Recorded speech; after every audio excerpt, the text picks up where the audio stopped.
৬১ রানে যখন ওয়েস্ট ইন্ডিজের ৭ম উইকেট পতন হলো, বাংলাদেশের অনেক সমর্থক তখন নিশ্চিত জয় ধরে নিয়ে আয়েশ করছেন। তবে রোমারিও শেফার্ডকে নিয়ে রহমান পাওয়েলের পার্টনারশিপে বদলে যায় গোটা দৃশ্যপট। শেষ ওভারে জয়ের জন্য প্রয়োজন ১০ রান। পাওয়েল তখনও ক্রিজে। লিটন দাস বল হাতে তুলে দিলেন হাসান মাহমুদকে। পেন্ডুলামের মতো দুলছে ম্যাচ। তবে শেখ মেহেদী ছিলেন আশাবাদী। ম্যাচ জিতিয়ে চাইলেন হাসান। শেষ পর্যন্ত মাত্র ২ রান খরচ করে জোড়া উইকেট তুলে নিয়ে দলকে ৭ উইকেটের বড় জয় দেন হাসান। সাজঘরে ফেরান ভয়ঙ্কর পাওয়েলকেও। সিরিজের প্রথম ম্যাচ জয়ের পর মেহেদী হাসান বলেন, হাসান আবারও প্রমাণ করেছে। আমার মনে আছে আয়ারল্যান্ড সিরিজে হাসান ব্যাট ওভারে একটা ম্যাচ জিতিয়েছিল। ওই অনুভূতি আবার চলে এসেছিল। হাসান হয়তো পারবে। হাসানের বিশ্বাস ছিল কিনা জানি না, আমার নিজের ভিতরে ওই বিশ্বাস ছিল হাসান হয়তো ম্যাচ শেষ করবে।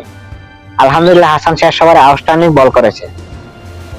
এ সময় মেহেদী হাসান জানান, ওয়ানডে সিরিজে হারের পর টি-20 সিরিজ জয়ের জন্য ক্ষুধার্ত ছিল গোটা দল। সিরিজ জয়ের জন্য যা যা করা প্রয়োজন টাইগাররা তারই প্রস্তুতি নিচ্ছে। টেস্ট সিরিজ ভালোভাবে শেষ করেছি। ওয়ানডে সিরিজে ভালো শুরু করেছিলাম, কিন্তু শেষটা ভালো করতে পারিনি। আজকে বিজয়ের দিনে টি-20 সিরিজ জয় দিয়ে শুরু করলাম। সিরিজ জয়ের জন্য যা করতে হয় সেই জন্য প্রস্তুতি নিচ্ছি সবাই।